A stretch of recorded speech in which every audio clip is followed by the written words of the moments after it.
So now I'd like to invite you to join me in a mindfulness practice session by training our mind to be in the present moment. And that is either using our breath or sound or different sounds that we're hearing in the environment, or even a part of our body, whether it's the movement in our chest, our thumb, or even our foot. So today I'm going to do a little bit, something that's a little bit different, and that's using some music to focus our mind on. So let's see if this is soothing for you to focus on the music. And if it is, then it's something that you can also do at home.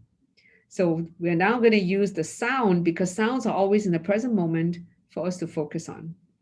And it's good to use music that you've never heard before because then your mind is really curious and it's following the music and just using that music as the object of focus. Okay?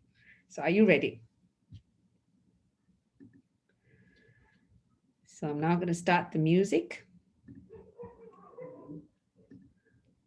So first of all, I'd like to invite all of you to take 3 deep breaths, close your eyes.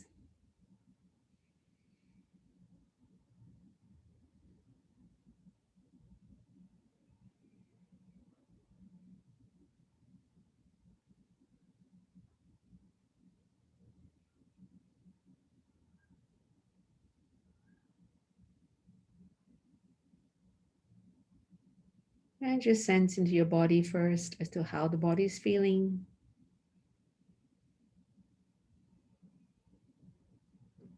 And if there is emotion that's present, recognize what it is, acknowledge its presence. So whether it's irritation or agitation or even fear if you're worrying for someone. So give the emotion a name. It could even be resentment, annoyance,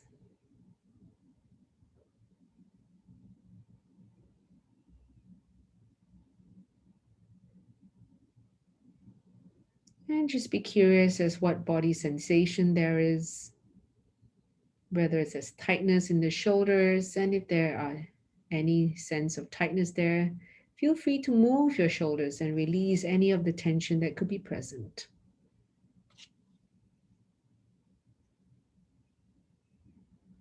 And noticing the neck, sensing into the neck. You can tilt your head side to side, front to back, and even rotate your head and remove any tension that could be in the neck area.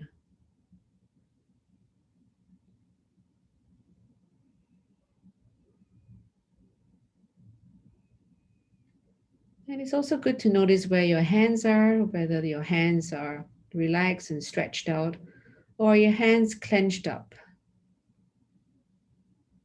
And relax your hands.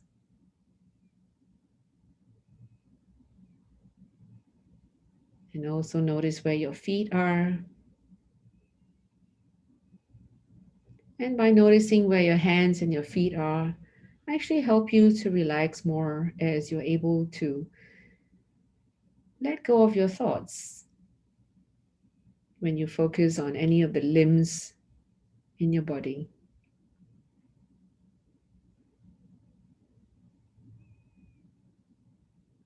And you may be aware of sounds around you, but now I'm going to play a short musical tune with some background of nature for you to focus your mind on.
And now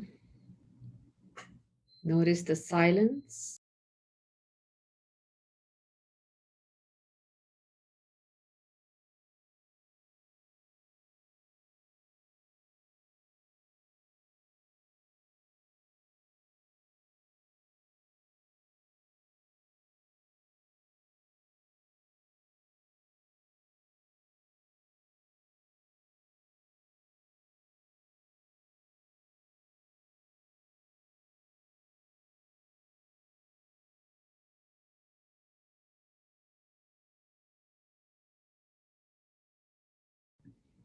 And now I'd like to invite you to focus on your breath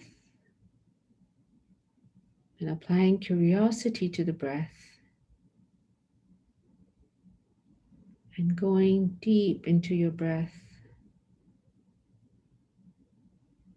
like as though you are a pebble that's just been dropped into a pond, and the pebble is sinking into the depths of the pond.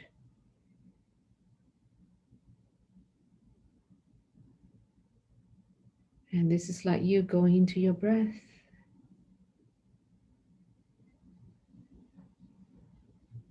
A pebble sinking into your breath deeper and deeper.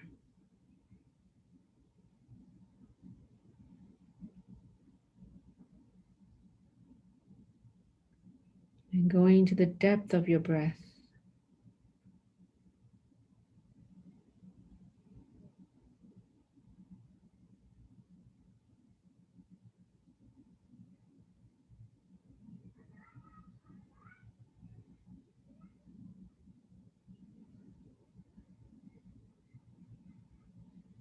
And feeling the depth of your focus going into the breath.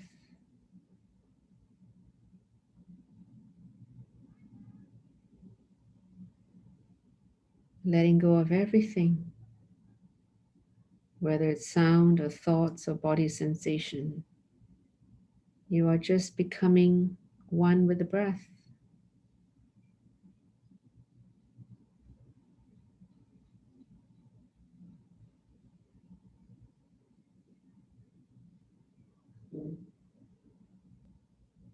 Feel the beautiful breath and focusing deep into the breath.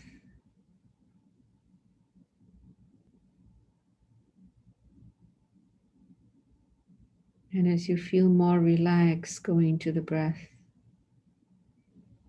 be aware of whether your breath now is more shallow or more deep.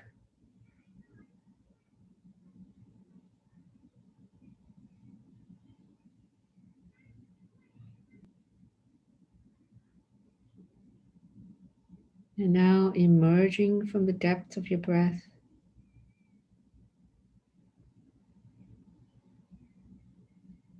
as though you are now floating up from the depth of the breath to the surface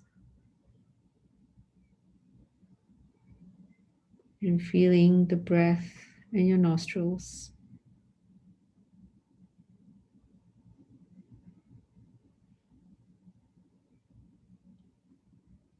And just being one with your breath.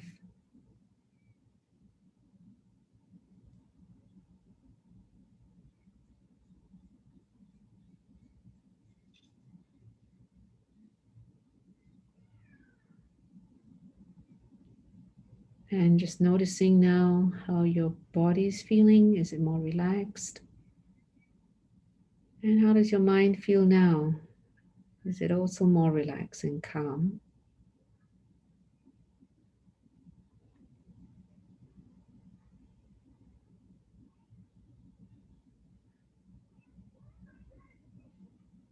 And now just noticing 3 more breaths.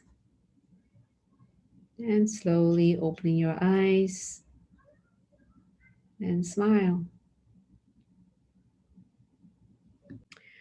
So, answering some of your questions, starting with question 1.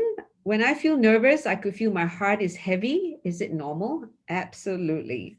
Because when you're feeling nervous, your body actually tenses up, especially in the upper body area and across the chest. And that's why there is this heaviness feeling in the upper body area. Will it trigger a heart attack? It's most unlikely, but it does increase your risk of heart attacks and stroke if your stress level, which could be due to nervousness, which is linked to the emotion of fear, or it is due to anger, where we are activated, where our body is also very tensed up. So if it's chronic, that means this goes on for a much longer period of time, from minutes to hours, hours to half a day, and then multiple days, then it does increase the risk of heart attack and stroke. So I feel that mindfulness does help me extremely when I practice it before my live presentation. Absolutely. Because it is the mind with the thoughts, the narratives. Oh my gosh, I'm going to mess up my presentation. I'm going to forget what I'm going to say. I'm going to make a fool of myself. So these are the thoughts that trigger the emotion fear. And fear, in turn, triggers a body reaction. That's the stress response system. And this is where the nervousness is causing this body's part here to tense up. Okay, so when you actually sign up for a mindfulness foundation course or MBSR, mindfulness based stress reduction, we actually explain the science and also the effects of stress. Stress is often triggered by thoughts and emotions. All right, so there were a couple of earlier questions which I will address now, and that is the question here related to worrying. So our mind has a tendency to ruminate on something that bothers us, whether this is related to something that we fear or something that we're angry about. So in practicing mindfulness is first to be aware that these thoughts are repeating in our mind and how these thoughts affect how we feel. So if we're able to focus on our breath, it actually helps the thoughts to just disappear. This is called letting go of the thoughts. Because when we're focusing on our breath, the mind stops thinking. Or we let our mind focus on the music or some sound around us, including birds chirping, or we focus on a sensation in the body, or we're just focusing on nature, what is really present in this moment. So that is what mindfulness practice is all about, training the mind to be present, because ruminating is thinking about the past, worrying is thinking about the future, both of which activates our stress response system. And somebody is upset with a coworker. So the thing about life is that we have a lot of expectations. We have expectations of others, we have expectations of ourselves. And when there's a misalignment between what is happening in the present moment and the expectation, this is usually what causes us to be annoyed, agitated, irritated. So sometimes we have to recalibrate, change our perception of our coworkers, because some of our coworkers are just not capable of doing certain things. And when we keep expecting them to be able to do something, we're just causing ourselves to be aggravated. Just because we pay them a certain amount of money and we give them a certain title doesn't mean that they can necessarily do the job. And if that is the case, then we apply acceptance and says, well, that's just the way he or she is. It's a bit like not being able to expect a cat to bark and you can't expect a dog to meow, because they are just what they are. Okay, Wing San, go ahead and speak. Yeah, so okay, thanks Angie for letting me speak. Actually, what I want to ask you is this: you've been doing a lot of this for free and very commendable. You have stated your objective for doing all this. Are there anything that is you have not stated that you want to share with us? I not that there's anything sneaky. Just maybe there might be, maybe there might not be.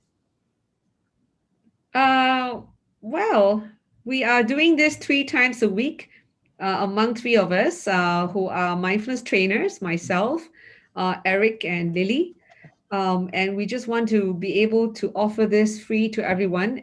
This kind of started when Dorskin Orange kicked in and people start to become very worried and anxious about what's going to happen with the COVID-19 situation. Mm. So since we started that, the demand has been consistently high. So we didn't want to just terminate it. We were doing mindfulness at lunch every day, and I was the only one doing it, and it was quite taxing. Then we shifted it into the evening, and I got my colleagues to help me as well so that we can alternate. And then we just decided to keep it up because lots of people have stress triggers, and it gets introduced by one person to another person. And some of you are also my students who find this session to be quite nice to review what you have learned.